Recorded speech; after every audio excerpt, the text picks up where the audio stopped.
하나님은 누구신가? 라는 제목으로 수요 가정예배 하나님께 올려드리겠습니다.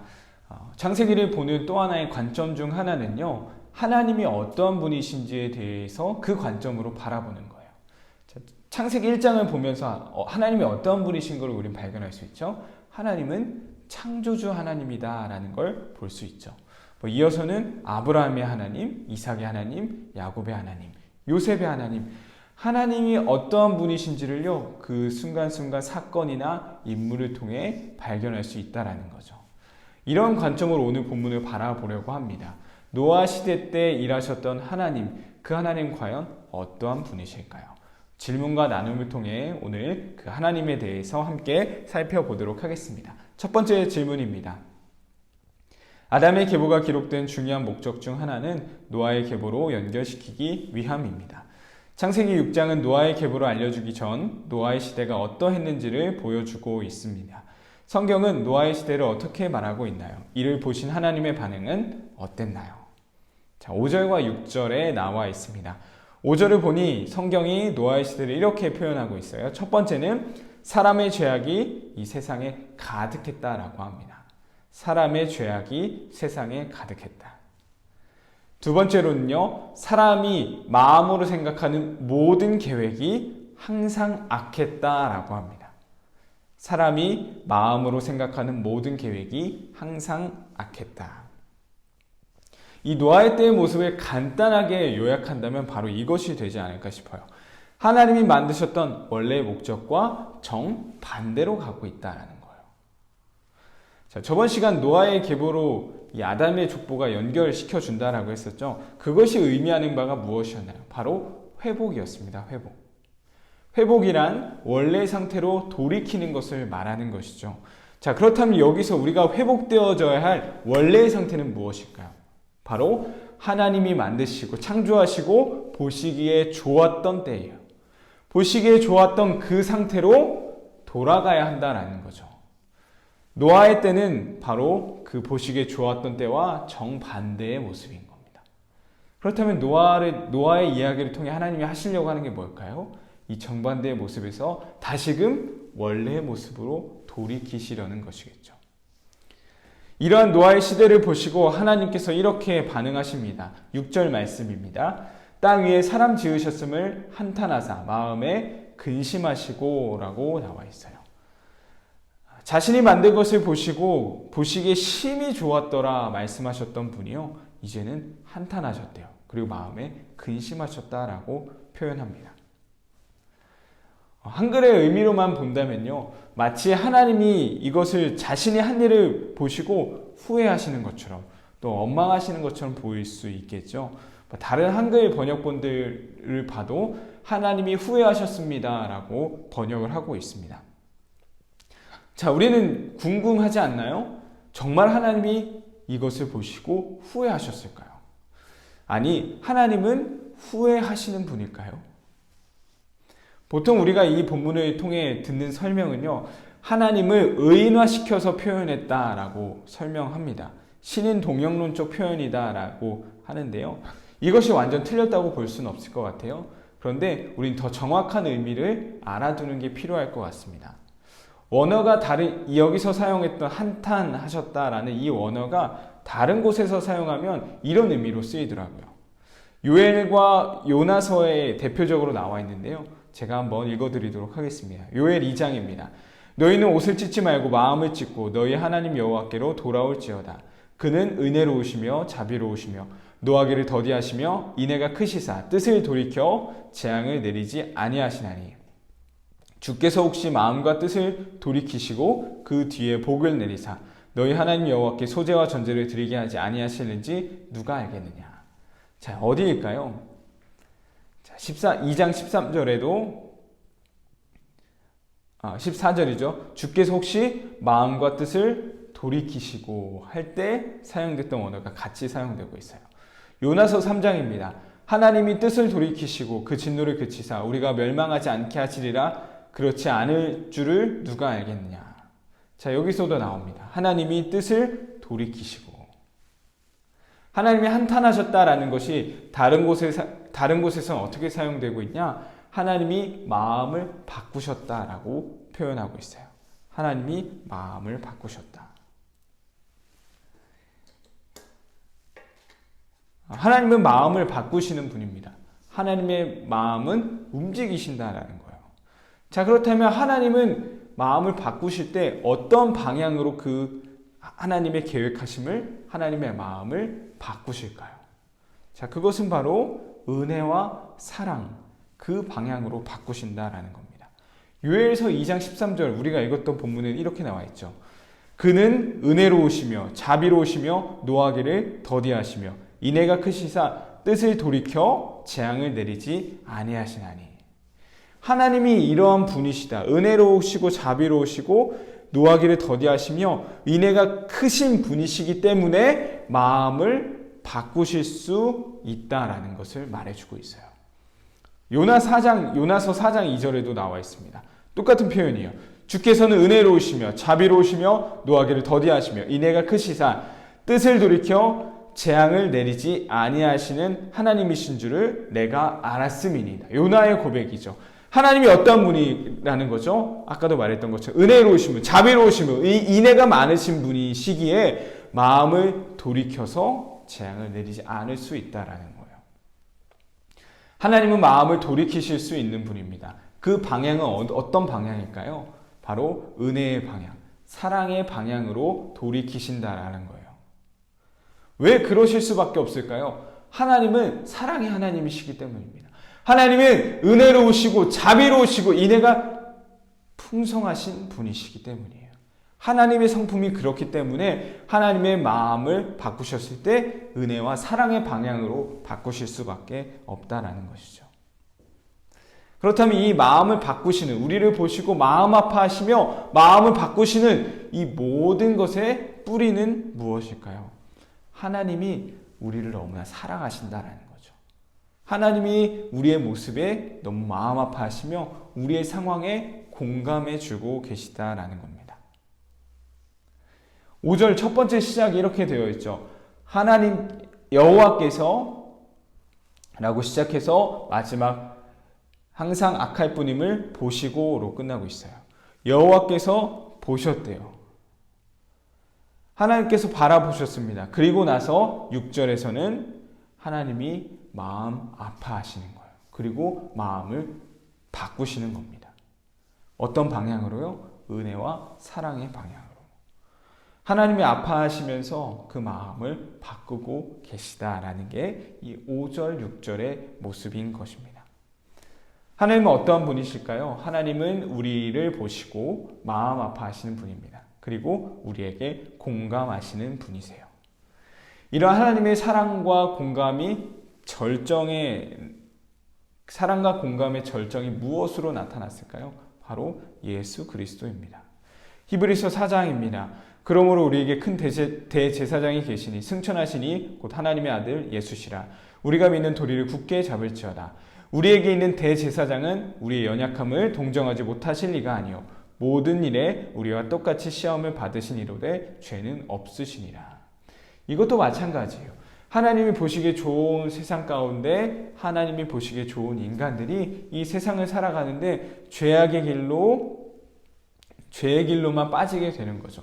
하나님이 그것을 보시고 마음 아파하시며 마음에 근심하셨습니다.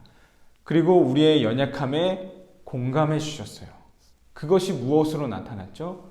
예수 그리스도인 것입니다. 예수 그리스도를 통해 우리의 모든 상황에 공감하시며 아파하심을 우리에게 보여주고 계시는 것이죠. 이것은 우리에게도 필요한 모습이지 않을까 싶습니다. 우리 또한 그 사랑과 공감의 모습이 필요하다라는 겁니다.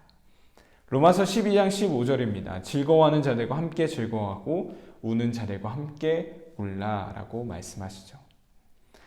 하나님께서 우리를 위로하시고 공감하시는데요. 그때 사용하시는 방법 중 하나는 어떤 사람을 통해서 또 다른 사람을 통해 우리를 사랑하시고 공감하시고 위로하신다라는 거예요. 사도행전 18장을 보면 고린도에 간 사도 바울의 모습이 나오고 있습니다. 사도 바울이 간 그 고린도 지역은 우리가 다 잘 알다시피 복음을 전하기에는 복음의 열매가 맺기에는 결코 쉬운 곳이 아니었어요. 하나님은 바울의 모든 상황을 다 알고 계셨습니다. 그래서 바울과 공감하셨고요. 바울에게 위로의 손길을 내미십니다. 하나님께서 바울을 위로하시는 첫 번째 방법은 바로 사람을 통한 위로였어요. 사도행전 18장 2절 3절입니다. 아굴라라는 본도에서 난 유대인 한 사람을 만나니 글라우디오가 모든 유대인을 명하여 로마에서 떠나라 한 고로 그가 그 안에 브리스길라와 함께 이달리아로부터 새로 온지라. 바울이 그들에게 가매 생업이 같으므로 함께 살며 일을 하니 그 생업은 천막을 만드는 것이었더라. 고린도에서 만난 사람이 누구였죠? 브리스길라와 아굴라 부부였어요. 하나님께서 같은 일을 하는 사람을 만나게 하셨고요. 그들을 통해 또한 복음의 진전이 있게 하셨죠. 하나님이 고린도에서 바울을 위로하셨던 첫 번째 방법은 바로 사람을 통한 위로였습니다. 이후 실라와 디모데의 합류 또한 환상 중에 예수님의 메시지를 통해 위로하시기도 하셨죠. 우리는 이처럼 하나님의 사랑을 담은 공감과 위로의 도구가 되어야 함을 또한 기억했으면 좋겠습니다. 첫 번째 메시지를 기억하면서요, 함께 나눠보도록 하겠습니다. 공감을 통해 위로받은 적이 있나요? 혹은 누군가를 공감해주며 위로해 주었던 적이 있었는지 함께 나누어 보도록 하겠습니다.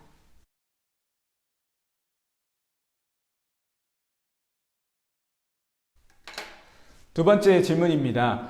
죄로 가득한 세상을 보신 하나님께서 어떤 결심을 하셨나요?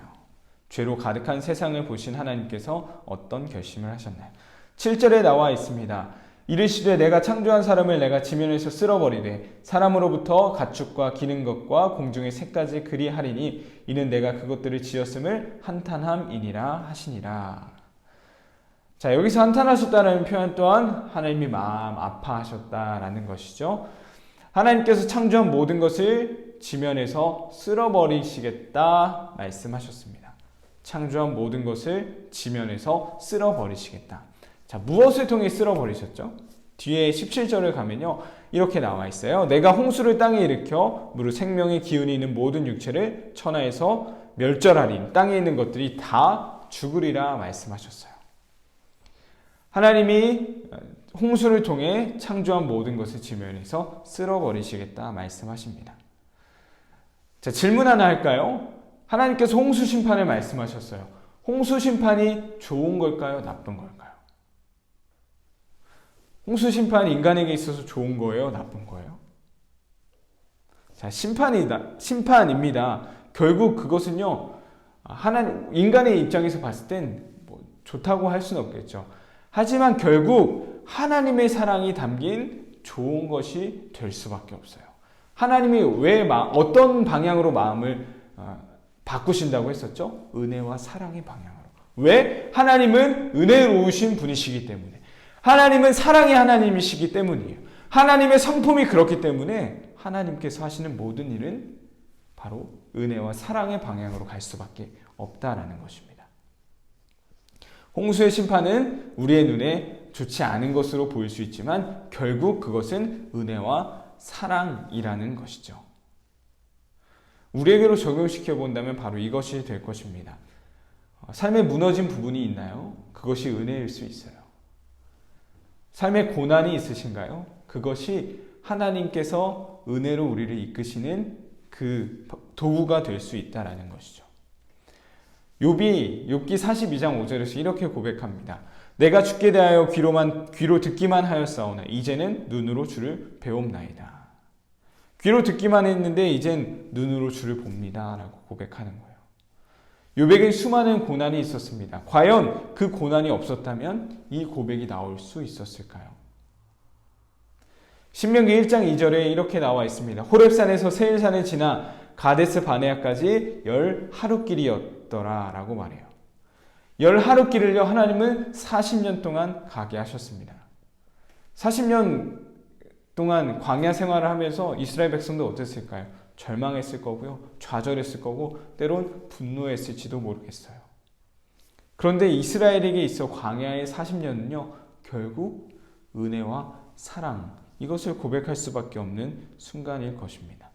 신명기 8장 2절, 3절에 하나님께서 왜 그곳에 가게 하셨는지를 말해주고 있죠. 내 하나님 여호와께서 이 40년 동안에 내게 광야길을 걷게 하신 것을 기억하라. 이는 너를 낮추시며 너를 시험하사 내 마음이 어떠한지 그 명령을 지키는지 지키지 않는지 알려 하심이라.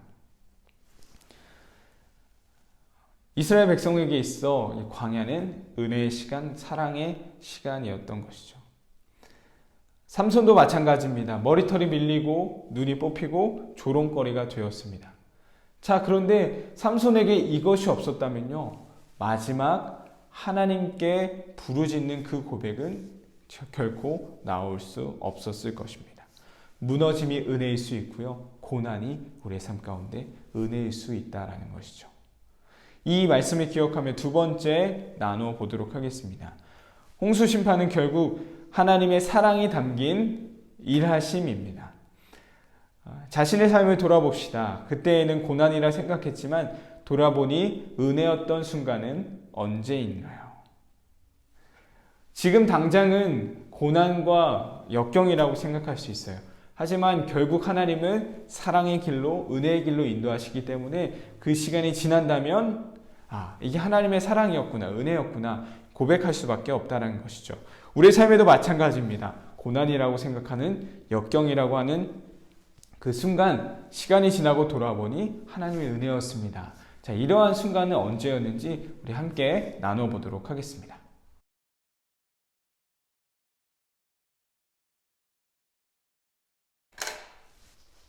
세 번째 질문입니다. 하나님은 죄로 가득한 세상을 보시고 마음 아파하셨습니다. 그리고는 은혜롭고 자비로우신 하나님의 뜻대로 바꾸어 가시기 위한 계획을 보여주십니다. 그러나 이후 어떤 극적인 반전의 메시지가 나오고 있나요? 8절에 나와 있습니다. 그러나 노아는 여호와께 은혜를 입었더라. 우리 8절 말씀을요, 한번 다 적어볼 수 있었으면 좋겠어요. 그러나 노아는 여호와께 은혜를 입었더라. 하나님은 마음을 바꾸셨어요. 마음 아파하시며 마음을 바꾸셨습니다. 그 바꾸신 마음이 향한 곳은 하나님의 사랑, 하나님의 은혜의 길이었죠. 그 길로 어떻게 나아가실 것인지 바로 이 8절을 통해 말해주고 계신 거예요. 이렇게 시작하죠. 그러나 노아는 여호와께 은혜를 입었더라. 노아는 소망과 구원을 나타내는 표지라고 볼 수 있을 것 같아요. 노아를 통해 하나님의 은혜의 길, 사랑의 길로 가시는 그 길을 인도하실 것임을 보여주고 있는 것이죠. 이것을 통해 우리가 무엇을 기억해야 할까요? 알리스터 맥그레스라는 신학자가 이 본문을 놓고 이렇게 해석했더라고요. 하나님은 쓸쓸히 의인을 찾고 계신다라는 것입니다. 하나님은 쓸쓸히 의인을 찾고 계신다. 하나님은 은혜 주실 자를 찾고 계신다라는 거였어요. 오늘 본문만 봐도 그렇습니다. 하나님은요, 지금 성경은 노아의 장점을 칭찬하려고 이것을 적은 게 아니에요. 자, 뒤에 8절 바로 뒤에 이렇게 나와 있죠. 이것이 노아의 족본이라. 노아는 의인이요 당대의 완전한 자라. 그는 하나님과 동행하였으며 라고 나와 있어요. 대단한 사람이었죠. 죄가 가득한 그 상황 속에서 의인이었고요, 당대의 완전한 자라 불렸고 하나님과 동행했다라고 합니다. 자, 그런데요, 그걸 칭찬하기 이전에 하나님은 노아에게 은혜를 주셨다라고 말해주고 있어요. 순서만 봐도 그렇습니다. 의인이고 완전한 자고 하나님과 동행했기 때문에 하나님이 은혜를 주셨다라는 게 아니고요, 죄로 가득한 중에서도 하나님이 은혜를 주셨다라는 거죠. 이것이 바로 복음의 논리입니다. 복음의 논리는 무엇일까요? 8절을 시작하는 그러나 이게 바로 복음의 논리예요. 무엇을 했으니까, 네가 이만큼 했으니까, 그러니까 내가 이거 줄게, 이게 아니라요. 무엇을 하지 않았어도, 자격이 없어도, 그러나 내가 이걸 너에게 줄게. 이것이 바로 복음의 은혜의 논리다라는 것이죠. 우리를 사랑의 길로, 은혜의 길로 이끄시는 하나님께서 사용하시는 하나님의 방법인 것입니다. 우리가 받은 구원의 은혜가 그렇지 않을까요? 로마서 4장을 보니까요, 아브라함이 믿으니 그것을 의로 여겨주셨다라고 표현합니다. 그리고 23절, 24절, 25절에 가면 그것은 우리에게도 마찬가지다라고 표현하고 있어요. 로마서 4장 23절부터 25절입니다. 그에게 의로 여겨졌다 기록된 것은 아브라함만 위한 것이 아니요 의로 여기심을 받은 우리도 위함이니 곧 예수 우리 주를 죽은 자 가운데 살리신 이를 믿는 자니라. 예수는 우리가 범죄한 것 때문에 내줌이 되고 또한 우리를 의롭다 하시기 위하여 살아나셨느니라.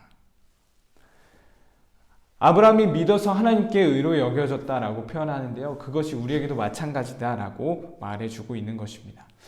여기서 표현하고 있는 여겨주셨다라는 것에 집중해 보면 좋을 것 같아요. 여겨주셨다는 게 뭐죠? 간주해 줬다라는 거예요. 그런 걸로 내가 쳐줄게.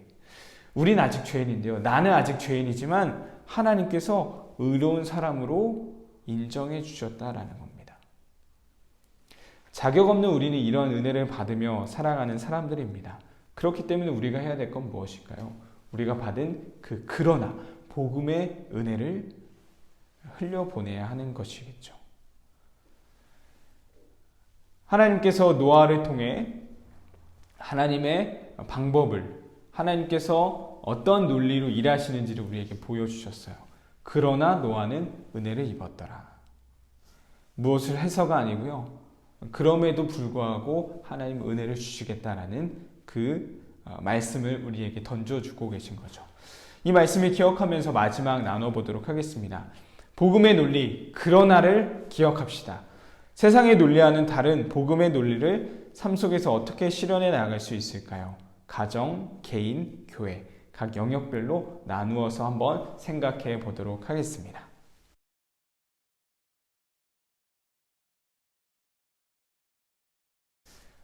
노아 시대에 하나님을 통하여서 하나님이 어떠한 분이신지를 살펴보았습니다. 하나님은 어떠한 분이신가요? 하나님은 마음 아파하시며 우리에게 공감해 주시는 분입니다. 그래서 마음을 바꾸신다라고 했어요. 어떤 방향으로 바꾸셨나요? 하나님은 은혜와 사랑의 방향으로 마음을 바꾸셨어요. 하나님은 사실 그 방향으로밖에 바꾸지 못하시는 분입니다. 왜죠? 하나님은 그러한 분이시기 때문이에요. 그러한 성품을 가지셨기 때문입니다. 그렇다면 은혜와 사랑으로 우리를 어떻게 이끄실까요? 우리를 이끄시는 방법은 바로 그러나 이 논리였어요. 그러나의 논리. 이것은 은혜의 논리고 복음의 논리입니다. 우리가 무엇을 했기 때문에 그러니까 내가 이것을 줄게 이것이 아니라요. 부족하지만 연약하지만 그러나 내가 너에게 이것을 줄게. 이것이 바로 복음의 논리입니다. 이 논리대로 하나님은 우리를 이끄신다라는 거예요. 하나님은 바로 이러한 분이십니다. 우리를 결국 사랑으로 은혜로 이끄실 수밖에 없는 분이에요. 우리가 어떠하든지 하나님은 그 방향으로 이끌어 주실 것입니다.